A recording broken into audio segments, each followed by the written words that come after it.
The Galactic Empire stretched across hundreds of star systems. It was old, powerful, and proud. For more than 5 centuries, its fleets had kept order among the stars. Many species feared the Empire, for its war cruisers were massive, its weapons unmatched, and its leaders ruthless in keeping control. Yet among the countless worlds, there was one planet the Empire had always considered unimportant. That planet was Earth. Humans had joined the galactic community only 2 generations earlier. They were newcomers, still small compared to ancient civilizations. The Empire allowed them to settle a few colonies and trade in some sectors. To most aliens, humans were energetic but weak. Their ships were clumsy and their fleets tiny compared to the endless might of the Empire. There had once been a treaty between Earth and the Empire. It was meant to prevent war, to protect trade, and to keep peace in the border systems. For years, the treaty was honored, at least in words. But as the Empire grew greedy, its patience with smaller species faded. Officials began to speak of humans as pests who claimed too much space for themselves. Imperial fleets started blocking trade lanes and seizing outposts near Earth's colonies. The final insult came when the Empire moved troops into a neutral system claimed by Earth. Human diplomats protested, reminding the Empire of the treaty. The Empire laughed. To them, Earth was not worth listening to. The Emperor himself declared that treaties with young races had no weight when compared to the will of the Empire. News of this betrayal spread quickly. Across human colonies, anger burned. Farmers, miners, traders, and soldiers all spoke of how the Empire had broken its word. The leaders of Earth gathered in secret meetings. Some argued for surrender, saying war with the Empire would be hopeless. Others shouted that humanity had no choice but to resist. The debate was fierce, for the Empire's fleets were powerful, and no one wanted to see Earth burned. But there was something the Empire did not know. Humanity had been preparing in silence. For years, scientists and engineers on hidden stations had been working on secret projects. They studied strange energies, tested new materials, and designed weapons unlike anything the Empire had seen.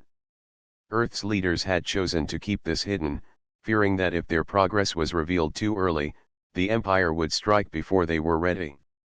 Now the time had come. Humanity could no longer remain quiet.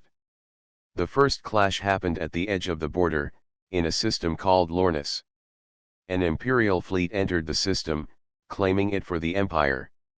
The local human colony sent a distress call back to Earth. The Imperial commander, Ralvek, laughed when he heard of it.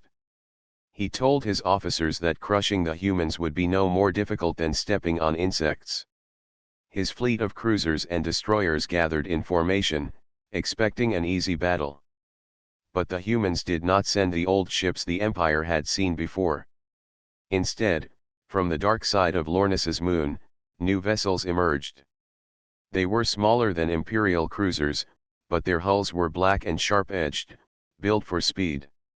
Imperial sensors tried to lock on them, but the readings came back scrambled. The officers frowned.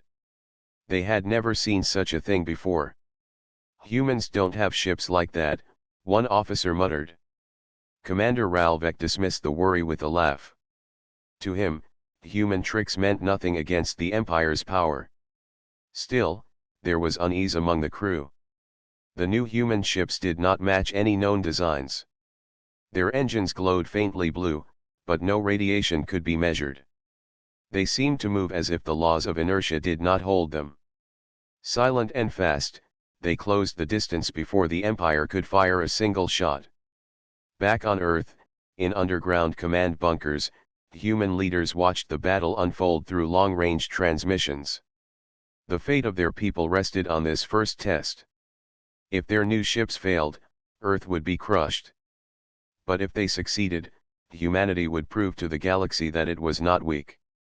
The Empire had broken the treaty, and in doing so, it had awakened something it never expected. Humanity would no longer bow. The galaxy was about to learn that Earth was far more dangerous than anyone had believed.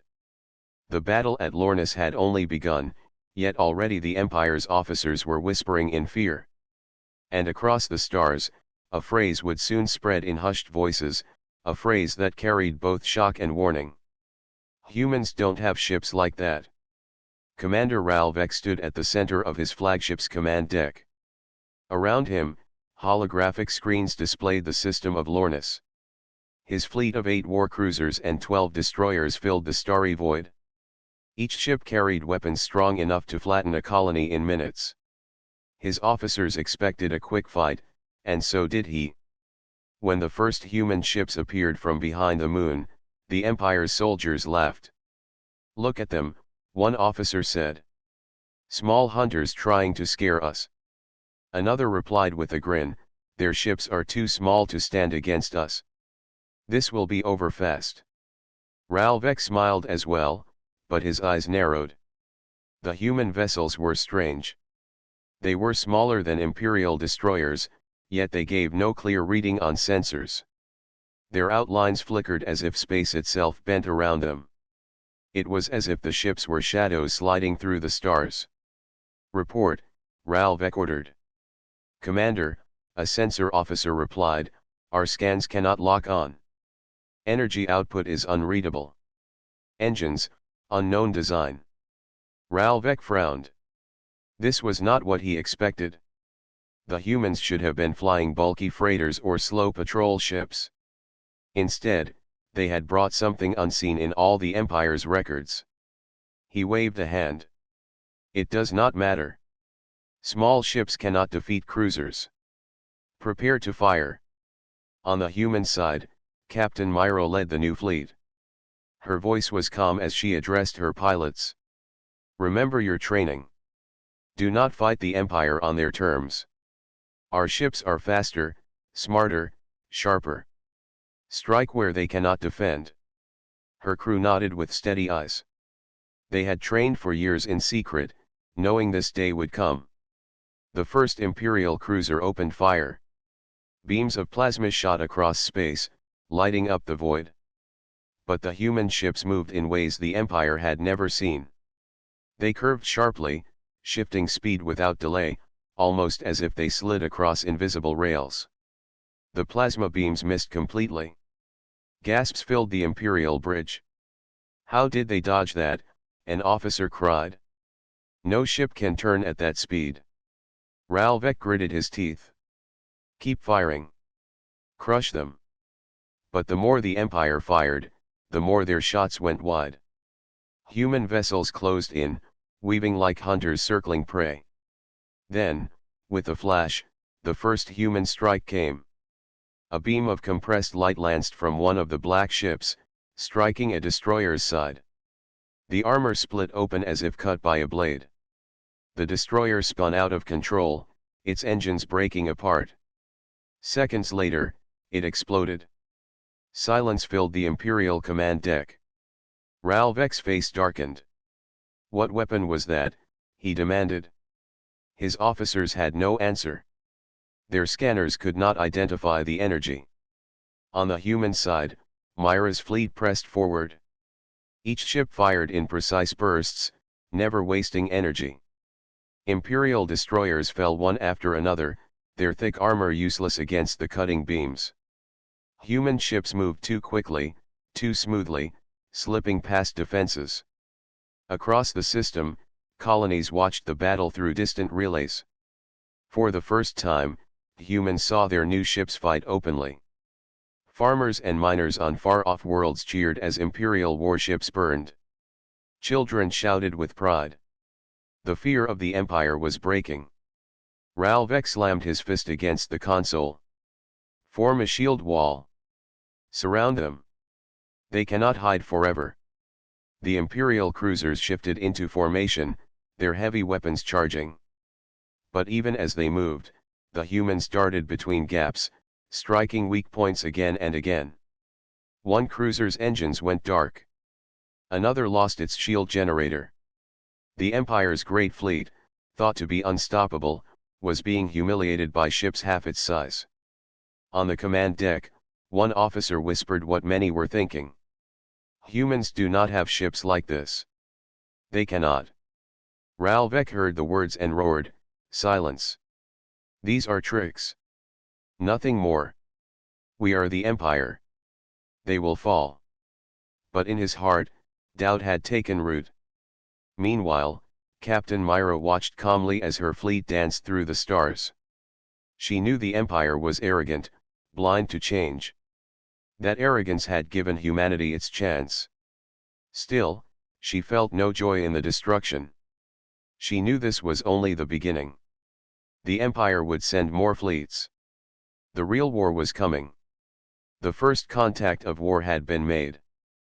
Humanity had shown its hand, and the galaxy would never see them the same way again. The void of space burned with flashes of light as the battle over Lornis raged.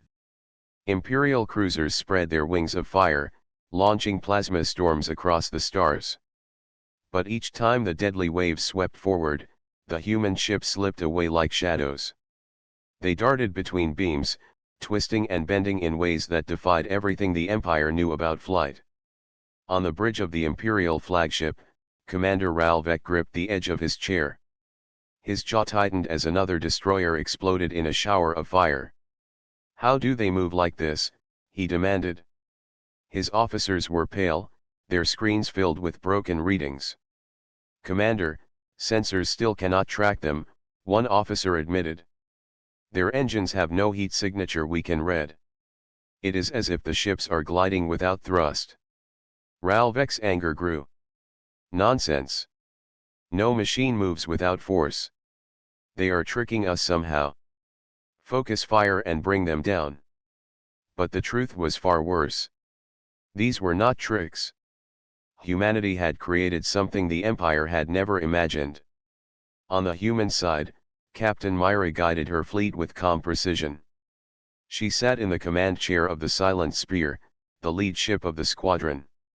Around her, pilots and engineers worked with steady hands, their faces lit by the glow of strange new instruments. "Target their shield nodes," Myra ordered. "Do not waste fire on heavy armor. Strike and slip away. Do not let them catch you." Her words carried across the fleet. In perfect rhythm, the black ships darted forward. Their weapons unleashed bursts of compressed light, beams so sharp that they carved through metal like paper. One cruiser shuddered, its glowing shield snapping apart.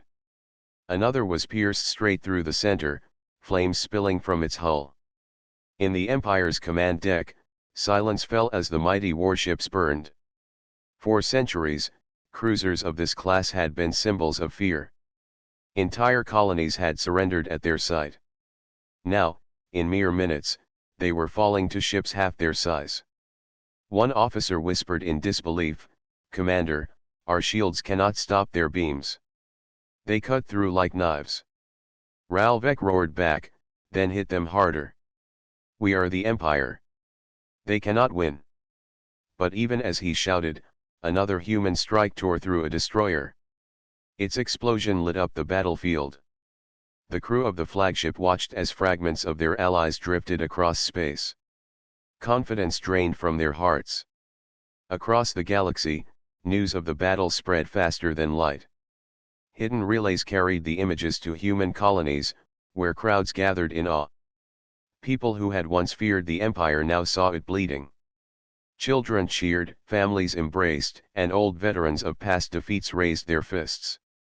For the first time, hope lit every human world. But not only humans were watching. On distant alien stations, traitors and spies whispered the news. The phrase spread like fire. "Humans don't have ships like that." Some said the humans had uncovered ancient technology from long-dead builders. Others claimed Earth had secretly allied with hidden powers. None could believe that such ships had been made by humans alone. Back in the battle, the Empire grew desperate. Ralvek ordered his remaining cruisers into a tight wall. Their weapons formed a storm of plasma, trying to trap the humans in a cage of fire. "Close the net," Ralvek growled. "No matter how fast they are, they cannot escape from all sides." The wall of fire blazed forward, filling the void with deadly light. For a moment, it seemed the humans would be cornered. Myra's fleet was surrounded on 3 sides, with the 4th side closing fast. But Myra remained calm. She studied the pattern, her eyes sharp. "They believe we fear the wall," she said. "They do not know we slip between shadows. All ships, prepare for phase drift." Her pilots responded instantly. The human ships bent space around themselves, shifting their paths in strange curves. In seconds, they were gone from the Empire's sensors, vanishing as if swallowed by the stars. The plasma wall burned through empty space. Gasps filled the Imperial bridge. "They disappeared," an officer stammered. Then, without warning, the humans reappeared behind the cruisers. Their beams cut across the formation, striking engines and weapon cores. In the blink of an eye, 2 more cruisers were disabled. Flames rolled across the void as the Empire's proud formation shattered. Ralvek's face turned pale. For the first time in his long career, he felt the cold edge of fear. "Retreat," he ordered through clenched teeth. "Signal all ships. Fall back." The once mighty fleet turned and limped away, leaving wreckage behind. On the silent spear, Myra watched in silence. She did not cheer. She knew this was only the beginning. The Empire had been wounded, but not destroyed. They would return with greater force, with vengeance burning in their hearts. Still, this first strike had changed everything. Humanity had stood against the Empire and won. Across the stars, whispers turned into certainty. The galaxy's balance was shifting. And in every corner of the Empire, fear began to grow. The Battle of Lornis was over, but its echoes traveled faster than any ship. In the Empire's archives, the event was marked as a minor skirmish, yet no one believed those words. Fleets did not vanish in minutes. Cruisers did not fall to shadows. And destroyers did not explode from weapons no one could name. The truth could not be hidden. It began with whispers among soldiers who had escaped. They spoke in hushed voices at starports and supply stations. "The humans have ships that cannot be tracked," they said. They cut through cruisers as if they were made of paper. At first, officers tried to silence them. But the whispers kept growing, carried by traders, miners, and travelers across the galaxy. Soon, the phrase spread everywhere. "Humans don't have ships like that." It was spoken with disbelief, sometimes with fear, sometimes with curiosity. In marketplaces of distant colonies, merchants leaned close to their customers. "Did you hear? A fleet of the Empire was broken by Earth. The stories say their ships are black shadows, faster than light itself." In taverns on mining moons, workers laughed nervously as they shared rumors. Some claimed the humans had discovered forgotten technology left behind by ancient builders. Others said Earth had made secret alliances with unknown powers hiding beyond the rim. A few even believed humans had always been preparing, hiding their true strength until the right moment. In the Empire's high capital, these rumors spread like wildfire among nobles and counselors. Some dismissed them, saying they were tricks spread by rebels. But others saw the danger. If humans could defeat even one imperial fleet, what would stop other small races from resisting? For centuries, the Empire had ruled through fear. If fear was broken, the Empire itself could crack. Commander Ralvek returned from the battle with shame burning in his chest. His once proud fleet was reduced to scattered wrecks. He stood before the High Council, his armor dented, his voice bitter. "My fleet was ambushed," he said. "The humans used weapons and ships beyond known science. They were not the clumsy people we once mocked." The council chamber erupted with arguments. One elder counselor struck the floor with his staff. "Lies," he declared. "Humans cannot do this. They are young, foolish, weak. This is nothing but a trick." But another counselor leaned forward, his eyes cold. "Are you so sure? If humans truly possess such power, then the Empire faces a threat greater than we have seen in centuries." The debate turned fierce. Some demanded the Empire gather its grand armada and crush Earth before their strength grew further. Others warned that rushing blindly into war could shatter more fleets. The Council had not been so divided in many years. Meanwhile, in the shadows of the capital, spies and informants traded secret reports. One message, smuggled across the stars, told of human weapons that cut through shields. Another spoke of ships that bent space around themselves, moving faster than sensors could follow. The truth was uncertain, yet every report made the Empire's leaders more uneasy. Far from the capital, in the free stations of neutral species, the mood was different. Traders and captains who had once avoided humans now sought them out. If Earth can wound the Empire, they said, perhaps they are worth knowing. Offers of trade, alliance, and friendship quietly reached human diplomats. For the first time, Earth was not ignored but sought after. On Earth itself, the reaction was powerful. Across the cities and colonies, the victory at Lornis became a story told with pride. Children drew pictures of the black ships soaring through the stars. Workers in factories cheered as they built more engines and weapons. Families who had feared the Empire now believed in a future where humans could stand tall. Yet among the leaders of Earth, there was no celebration. In underground bunkers, they met again, their faces lit by dim lamps and screens. Admiral Chen, an old strategist, spoke with heavy voice. The Empire will not forget this wound. They will come again, with greater force. Captain Myra agreed. We have revealed our strength too soon, but it was necessary. Now, every human must be ready. We cannot fight this war alone. The Council of Earth debated long into the night. They knew the rumors were spreading across the galaxy, and with those rumors came both danger and opportunity. Some species might rally to humanity's side, seeking freedom from the Empire's iron grip. Others might betray them, hoping to earn the Empire's favor. Still, one thing was clear. The myth of the Empire's invincibility was broken. And once broken, it could never be repaired. In the quiet corners of distant spaceports, a new saying began to take hold. The Empire bleeds. And where the Empire bleeds, freedom grows. The High Council of the Empire gathered in the grand chamber of the capital world. The hall was built of black stone and silver, a place meant to remind all who entered of the Empire's power. For centuries, every decision made there had been followed without question. But on this day, the chamber was filled not with unity, but with fear and anger. Commander Ralvex stood before the council, his once proud armor now scarred from the battle at Lornis. His head was bowed, but his voice was steady. The humans have created weapons beyond anything in our records. They struck our cruisers with beams that cut through shields. Their ships moved faster than we could target. If we do not adapt, they will continue to defeat us. A ripple of uneasy murmurs passed through the gathered counselors. Some stared in disbelief, others in anger.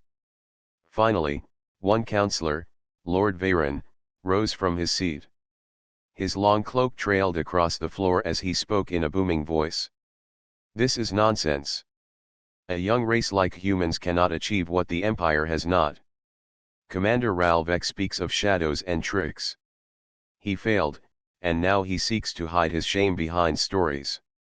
Ralvex's fists tightened, but he did not look away. I saw their weapons with my own eyes. Half of my fleet was destroyed before we understood what we faced. Call it trickery if you wish, but tricks do not burn cruisers to ash. The chamber erupted in argument. Some counselors shouted for war, their voices filled with rage. Crush them before their strength grows, one demanded. Send the Grand Armada and burn their worlds. Another added, if the Empire shows weakness, other species will rise. We cannot allow this rebellion to spread. But not all agreed. Councillor Salin, an elder with sharp eyes, spoke with calm authority. We must be wise. If we send the Grand Armada and lose again, the Empire's image of power will shatter completely. Already whispers spread across the stars. Traitors and allies begin to doubt us. If humans truly possess new technology, then rushing into battle without understanding it may doom us. Her words struck deep, and silence followed for a moment. The council had ruled by fear for centuries, but now that fear was slipping away. If the empire was no longer seen as invincible, its rule over the galaxy would begin to crumble. At last, the emperor himself spoke from his throne, his voice low but commanding. "What do you suggest, Sullan? That we bow to humans? That the greatest empire in history surrenders to a young race?" Sullan bowed her head. "No, my emperor. I suggest we learn. Send spies. Send scholars. Discover how humans built these ships. Knowledge will win this war more than anger." Lord Veyron sneered. "Or perhaps Sullan wishes to make allies of humans. Do you not see? If we hesitate, they will grow stronger. The Empire must act now, or we risk losing all." The chamber split into two camps.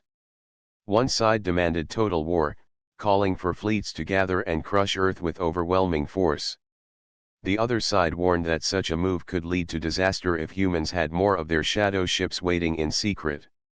For hours the council debated, voices rising and falling like storms.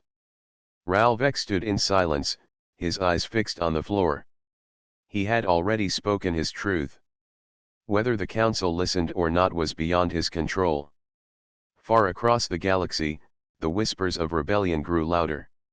Small species, long oppressed by the Empire, heard the rumors of human victory and began to wonder if freedom was possible. On mining stations and trading hubs, secret meetings were held. If humans can wound the Empire, they said, perhaps we can too. Back in the council chamber, the Emperor finally rose from his throne. The hall fell silent. His voice echoed through the chamber, heavy and final. "Enough. We are the Empire. We do not bow. We do not fear. Prepare the grand fleets. Humanity will be crushed." A cheer rose from the war-hungry councillors, but many others sat in uneasy silence. They could see the danger ahead, even if the Emperor would not. The council was no longer united. Cracks had formed in the very heart of the Empire. As the council session ended, Ralvek walked out into the cold night of the capital. Above, the stars shone brightly, distant and silent. He looked up and whispered to himself, "They do not understand. The humans are not weak. And when the fleets meet again, the Empire may not stand as it once did." The Empire's strength had always rested on unity and fear. But now, division spread in its highest chamber, and fear had begun to shift not toward the Empire, but toward the humans who had dared to fight it. Far below Earth's gleaming cities, in hidden bunkers and secret stations, humans worked in silence. The Empire had always assumed that Earth's technology was primitive. They did not know that humanity had been preparing for this moment for decades. In one of the largest secret facilities, Captain Myra walked through a long corridor. Engineers and scientists moved around her, checking instruments, adjusting control panels, and testing engines. The hum of power filled the air. Every machine, every system had been designed to do one thing: protect Earth and its colonies. Admiral Chen met her at the central hub. His gray hair and calm eyes reflected years of experience. "Myra, the Empire believes our first strike was a fluke," he said. "They do not know the truth. They have yet to see the full extent of what humanity can do." Myra nodded. "That is why we must remain ready. Every ship, every pilot, every weapon must be perfect. If the Empire returns, they will not show mercy." The truth of humanity's secret was simple, yet revolutionary. While the Empire had relied on sheer size and brute force, humans had focused on efficiency, stealth, and speed. Their ships were smaller, yes, but they were built with advanced energy systems that the Empire had never studied. They could move faster than any sensor could track and strike with precision that made heavy weapons useless. In the engineering bay, Dr. Isha guided a group of young technicians. These engines, she explained, are built on principles the Empire does not understand. They bend space around the ship, reduce inertia, and allow near-instant acceleration. No cruiser can match this. That is why our fleet moves like shadows in battle. A technician smiled. It feels like magic, but it is only science. We see the universe in ways the Empire never imagined. Dr. Isha nodded. Exactly. And the weapons are just as important. Our beams are compressed light, focused at incredible intensity. They cut through armor without wasting energy. That is why the Lornis fleet fell so quickly. Captain Myra moved to a holographic table, studying maps of the galaxy. The Empire believes size wins battles, she said. They do not understand that strategy, innovation, and preparation matter more. Humans do not fight like other species. That is our advantage. Admiral Chen placed a hand on her shoulder. And that advantage will grow. We have resources, engineers, and scientists who understand these principles. Every fleet we build, every ship we design, becomes stronger than the last. Humanity's strength is not just in the ships, but in the minds behind them. Outside the facility, test ships soared above Earth, glinting in the sunlight. Pilots practiced maneuvers at incredible speeds, weaving between obstacles, testing engines, and mastering the new weapons. Each flight was a proof of concept, a demonstration of what the Empire could not predict. In a quiet room, Myra reviewed the first strike against the Empire. She watched every movement, every beam, every dodge. The Empire will come back, she said to herself. They always do. But now, we are ready. We know their strengths and weaknesses. They do not know ours.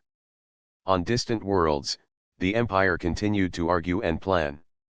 Officers debated what they had seen at Lornis, unable to comprehend the technology and tactics humanity had used.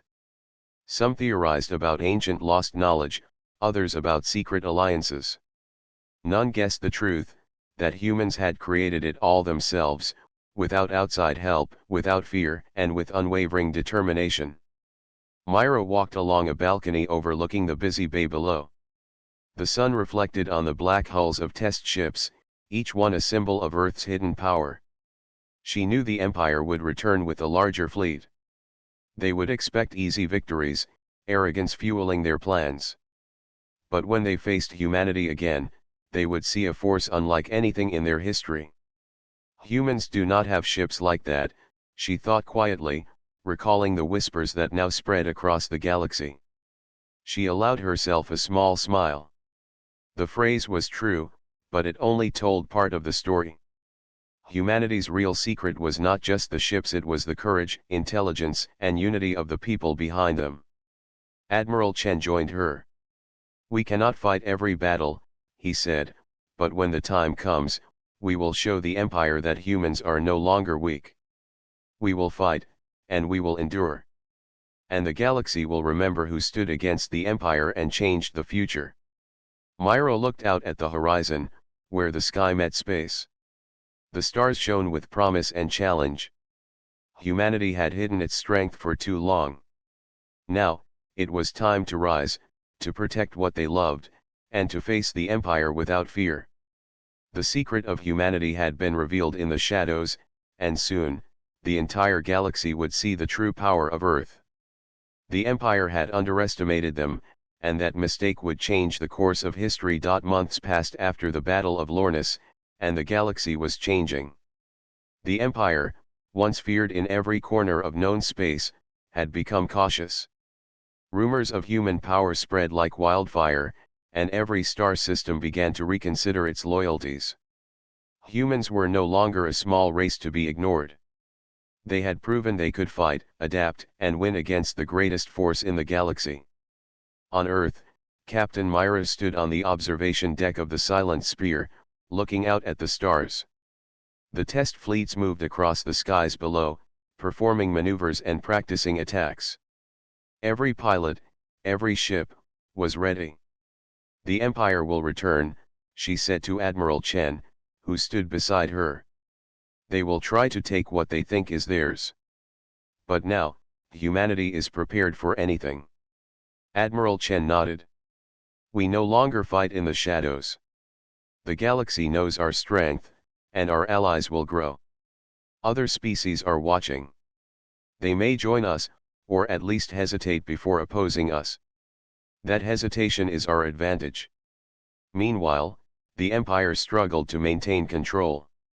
Divisions within the High Council grew wider. Some leaders demanded immediate retaliation, insisting that Earth must be crushed before it became stronger. Others argued for caution, warning that the humans' hidden technology could destroy more fleets than the Empire could replace. Fear replaced certainty in the halls of power, and the once united Empire now hesitated. In the outer sectors, independent species took notice. Traders, miners, and colonies long oppressed by imperial rule began to speak of freedom. Messages and secret alliances reached Earth's leaders, offering support, supplies, and intelligence. Humanity's reputation as a force to be reckoned with had inspired hope in worlds that had lived in fear. The first direct encounter came when a smaller Imperial fleet tried to test humanity's defenses near a human colony in the Aldera system. The humans met them swiftly. Black ships emerged from hidden positions, moving with speed and precision. Imperial weapons fired, but they were ineffective against human shields and evasive maneuvers. Within hours, the Imperial fleet was forced to retreat, suffering more losses than expected. Back on Earth, the news brought cautious celebration. Humanity had shown the Empire that it could defend itself on any front. But Captain Myra remained focused. This is only the beginning, she said. The Empire will send larger forces. We must be ready not just to defend, but to ensure the galaxy does not fall back under tyranny. The Empire's leaders convened again. This time, there was no simple solution. Half of the council wanted to send the Grand Armada immediately. The other half urged restraint, knowing that another defeat could destroy the Empire's credibility completely. Tension and fear dominated the discussions. What was once absolute control now teetered on uncertainty. Across human colonies, engineers worked tirelessly to expand fleets and improve technology. Scientists discovered new ways to increase speed and power efficiency. Pilots trained day and night, mastering tactics designed to confuse and defeat the Empire. Every victory, every advancement, strengthened the confidence of humanity and its allies. In the quiet moments, Captain Myra reflected on what had been accomplished. The first strike at Lornis had not only destroyed Imperial ships, it had shifted the balance of power. Humans had shown that intelligence, preparation, and courage could overcome size and arrogance. The Empire had underestimated them, and that mistake would never be forgotten. At the same time, humans reached out diplomatically to other species. Ambassadors traveled to alien worlds, offering protection, trade, and alliances. Many accepted, seeing that humanity could offer both strength and fairness. A new coalition began to form, one that could challenge the Empire in ways it had never imagined. The phrase that had begun as whispers now became truth across the galaxy. Humans don't have ships like that. It was no longer just about the technology, it was about humanity's resolve, their unity, and their refusal to bow to fear. Finally, on the Emperor's throne, the leader of the Empire sat in silence. The galaxy that had once bent to their will now watched humans rise. The Empire's fleets were still powerful, but their confidence had been shattered. Every decision now came with caution, every action weighed against the unknown strength of Earth. On Earth, Captain Myra and Admiral Chen stood together, looking at the stars. "We have changed the galaxy," Chen said. "The Empire is no longer untouchable. Our allies will grow, and our people will prosper." Myra nodded. "The galaxy has learned a new lesson: strength is not just in numbers or power. It is in courage, intelligence, and the willingness to stand against fear. Humanity will protect its future, and we will ensure that freedom has a place among the stars. As night fell on Earth, the stars shone brighter than ever. Humanity had revealed its strength, defended its home, and inspired hope across the galaxy. The Empire had been forced to retreat, not in defeat alone, but in recognition that the age of domination was ending.